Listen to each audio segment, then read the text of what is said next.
years. Come over here. And so, do you have breathing problems at all? No, I'll have all specialists and everything, and I can't see anything that's happening. Just can we pray that you'll be healed 100%? Now, just relax. Put your hand on your lungs. Prolapse lungs. Just right now. Just right now. Heal right now. Heal the lungs. The name of Jesus. Free, free, free. A miracle now. In the name of Jesus. In the lung. Oh, so excuse me. What? Oh, sorry. Excuse me. Ma'am, excuse me. Sorry. So how's it feeling now? Oh. Excuse me.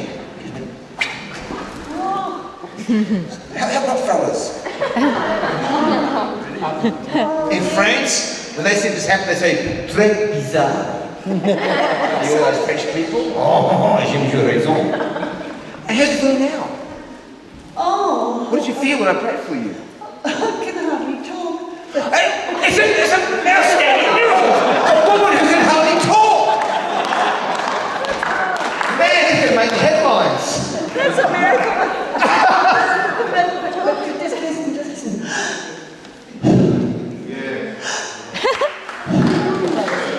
Now, God bless you.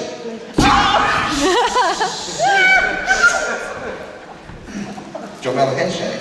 Heals the sick, he heals the lame, and he says you can heal them too in Jesus' name.